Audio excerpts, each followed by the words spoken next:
Assalamualaikum warahmatullahi wabarakatuh. Waalaikumsalam warahmatullahi wabarakatuh. Selamat pagi semuanya. Pagi. Udah sarapan dah ini? Sudah. Ada yang belum, nanti sarapan dulu ya.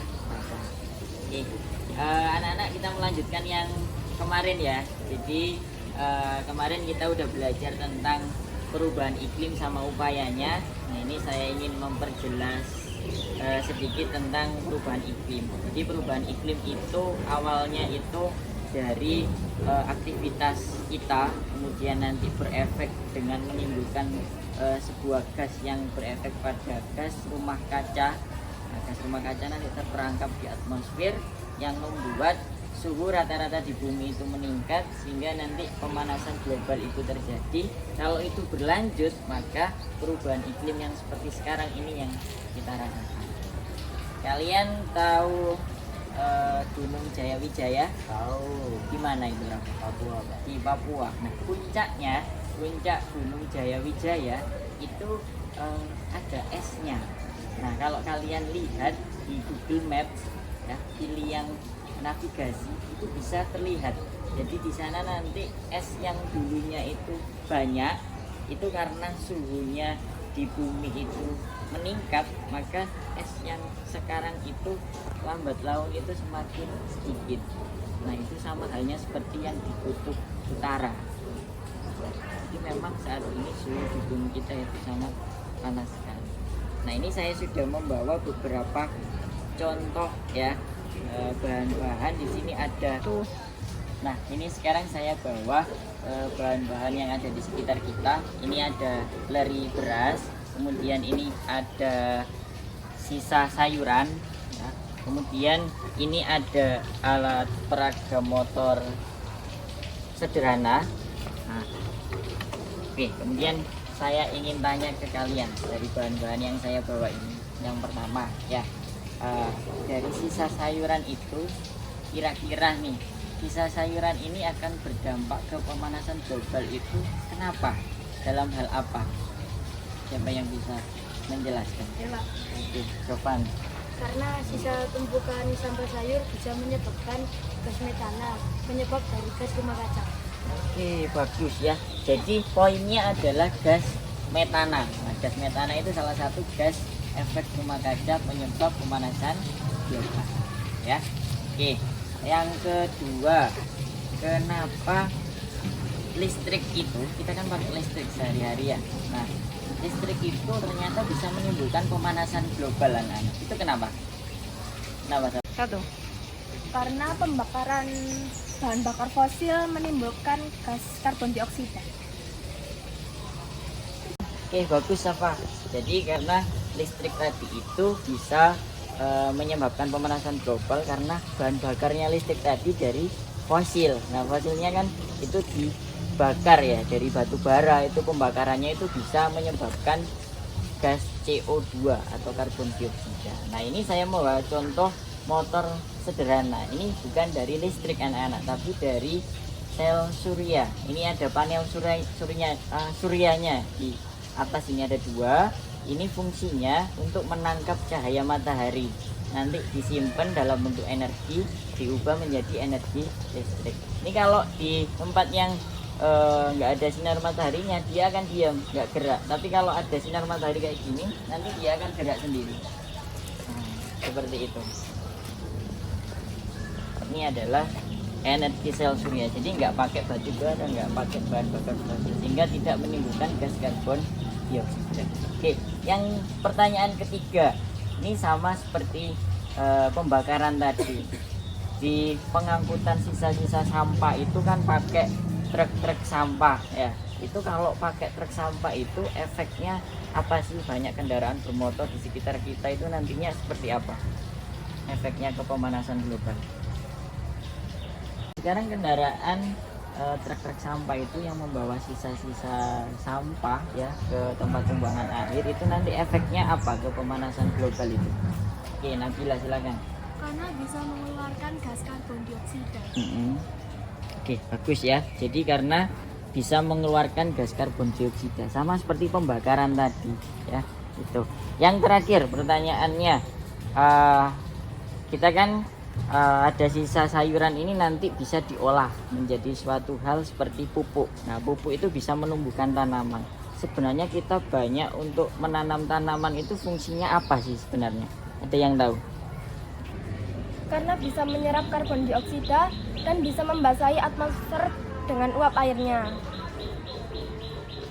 Oke, Raisa, bagus ya. Jadi tanaman itu anak-anak, semakin banyak tanaman itu bisa menyerap karbon dioksida itu lebih banyak. Itu gunanya untuk fotosintesisnya dia. Kemudian atmosfer itu bisa terbasahi karena tanaman itu bisa mengeluarkan uap air, namanya transpirasi.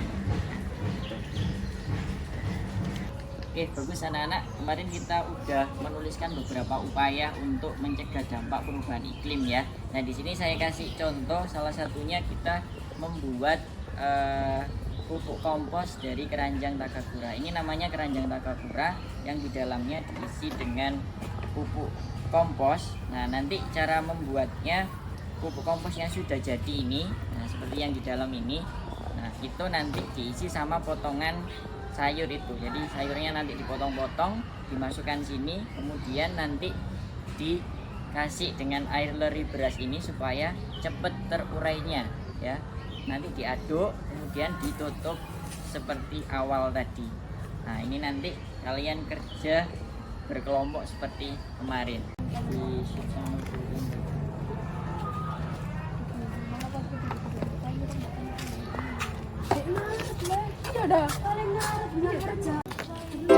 Makanannya Raisa.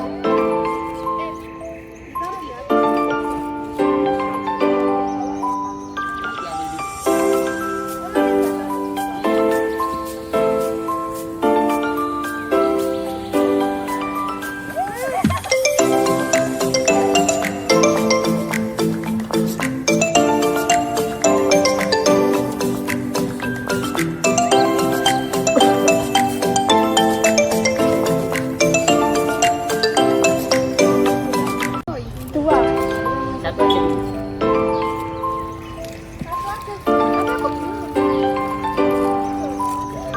Ya, Dok, Pak.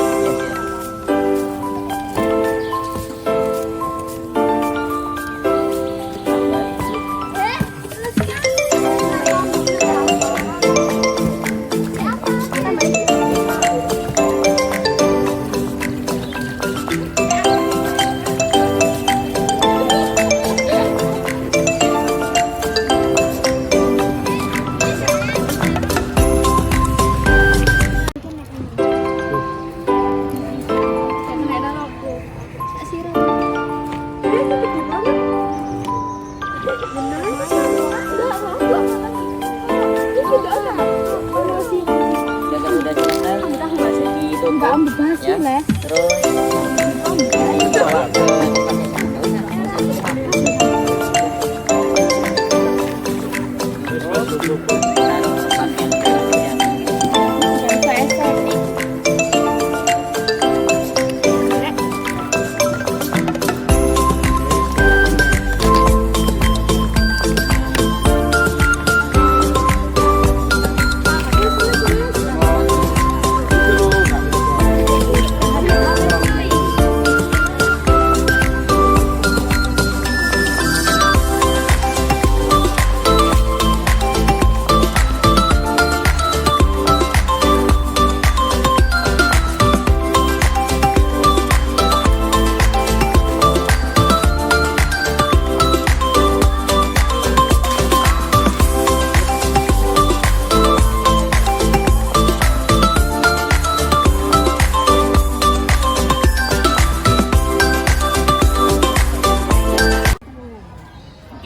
tadi kita udah berkegiatan untuk membuat salah satu upaya biar mencegah dampak perubahan iklim, yaitu dengan membuat pupuk kompos dari Takakura. Nah, sekarang saya tanya nih, dari kelompok 1 sama kelompok 2 kira-kira punya apa ini, sudah menemukan dari beberapa upaya kemarin itu, oh ini Pak saya mau ambil tentang ini.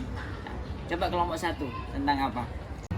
Jadi kelompok kita memilih untuk membuat bisaya atau biogas sampah saya. Kurang lebih contohnya seperti ini.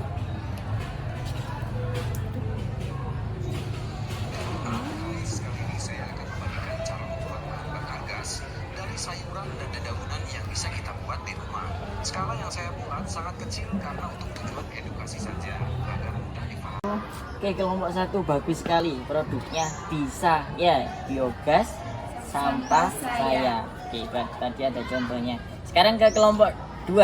Apa nih kira-kira yang mau dibuat?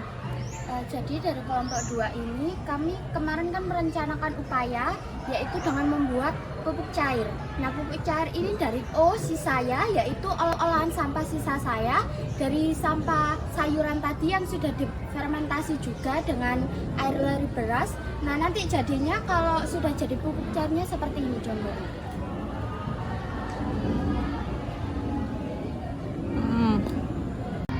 Oke, bagus. Kelompok 2 tadi dengan produknya sisa ya. Jadi olahan sisa sampah saya dari sisa sampah sayuran ya. Tadi yang kelompok 1 juga dari sisa sampah sayuran ya. Oke, bagus. Tepuk tangan untuk kedua kelompok ini. Jadi anak-anak, hari ini kita udah belajar tentang perubahan iklim di hari yang kedua. Nah, kalian udah menemukan produk unggulan kalian masing-masing. Nantinya kita bekerja sama-sama untuk mewujudkan produk kita itu nanti supaya kita punya andil besar untuk mencegah dampak perubahan iklim ke depannya. Jadi mulai sekarang kita bisa berpikir untuk tindak lanjut di masa depan supaya lebih baik di bumi kita ini. Terima kasih, pembelajaran kita hari ini itu saja. Wassalamualaikum warahmatullahi wabarakatuh. Waalaikumsalam warahmatullahi wabarakatuh.